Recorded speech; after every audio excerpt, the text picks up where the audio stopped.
If you want to continue to follow our adventure, click subscribe.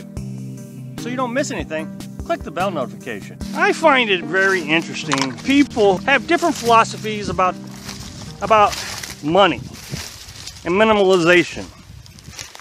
It has stumped me. I never understood why there's so much diversity in this subject. Some people will say that you can't hold on to your money, you can't die with your money, so why not spend your money? And then others will say, you better have money when you come out here. You know, how it's not fair that these young kids are out here doing this lifestyle and all they do is you know, ask for money. But then the other group says, well, if somebody wants to give money, that's their business. Well, you know, and so it just goes back and forth. Well, of course, I've always advocated that you got to have a large emergency fund, and you got to be constantly putting money back into that emergency fund. You need to be making money. You need to be reducing the amount of money you spend.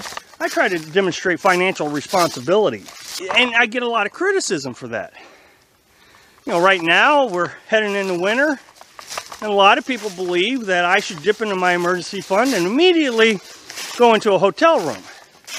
Well, to me, that seems like that's irresponsible. But others are going to see it as me not going into a hotel room is irresponsible.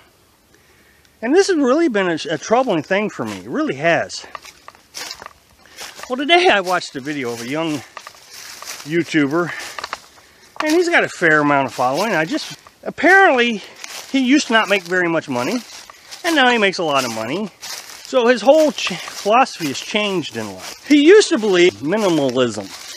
He thought that it was important to live very cheaply in a van and not have a lot of money and all this stuff. And now he thinks that it's very irresponsible to do that, and now you got to have, you know, you need to be able to buy things. And minimalism is a bunch of hooey.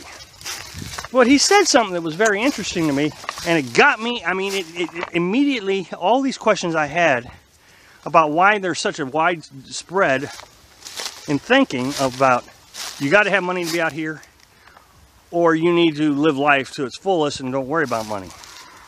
And this guy explained it to me. But he said he used to believe in minimalism until he got sick or hurt or something. I didn't understand, but he had medical bills and he couldn't afford to pay it. And he said, once I realized I needed money, minimalism went out the door. I went, what? Well, of course you got to have money. What does minimalism got to do with money? And then it hit me. There are folks who think that when you come live out in a car, you don't need money. I don't know where they think they're going to get it. I don't understand this. And I recognize that a lot of this is millennials, but there are a lot of folks my age or older who believe that you can't die with your money. Let me explain my philosophy on minimalism. As I've already stated, you got to have money. You got to be making money. You got to have a large savings account.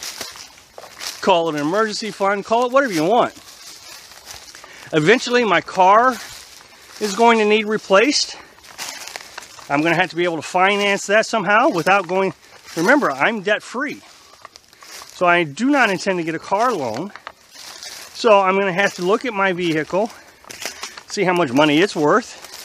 You know, if I can get $5,000 or $6,000 on that, that means I'm going to have to be able to come up with, you know, $15,000, $20,000 to replace my 4-cylinder pickup truck. So I got to be thinking about that and putting money into holdings to replace the truck. I heard someone say once that everything will work out. And this person dedicates their life on this belief system that everything's going to work out. And I just could not understand why she thinks that. And what occurred to me was this person truly believes everything's going to work out because she has a network of people that's going to help her work things out. But over her lifetime, she has lost a lot of those people. Because I would imagine a lot of these people think that she's taking advantage of it. I always assume the worst. I assume that I'm going to come out here, live this lifestyle, and things are going to go wrong. And boy, I'm telling you, good thing I believe that, because things do go wrong. I've documented repeatedly that someone burned down my pop-up camper. Now, some people believe I should have had insurance on that. Some people believe that what I did was smart. It was a $650 camper. They weren't going to insure it. I was going to end up paying more in insurance what the camper was worth. So it didn't make any sense to insure it. It was insured on the road in case it came detached from the truck and smacked into a car. It had liability, so I could pay for the damages of that vehicle. But if something happened to it, I would, you know, there was just no payoff on it. I have to think about how I'm going to be self-insured, and that's my emergency fund. You're not going to come out here and everything be great. I would say most of the time you're going to run into a problem. But I'm stress-free because I planned well enough to live a minimalistic life. I do not need things. And regardless of what that other YouTuber said, buying things causes stress. You know, if he's making big money on YouTube, for example, it's not hard for YouTube to really goof you up quickly. Last year they had this big problem with advertisers, and YouTube all of a sudden started demonetizing everybody's videos. There was a lot of big YouTubers that went broke. So if he's relying on his YouTube channel to always be there for him, well, he could become unemployed just as quick as if you got a job. It's just by chance that he's successful. Tomorrow he may not be.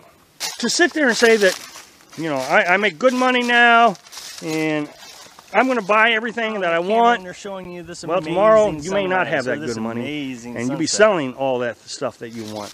It doesn't matter if I'm going to die tomorrow and I got all that money in the bank. I feel very good knowing that if I live 30 or 40 years, I got enough money that I can replace the things that I need to replace, like my vehicle. I can replace the camper when it burns down. Thanks for watching. Click like if you like the video, and happy travels.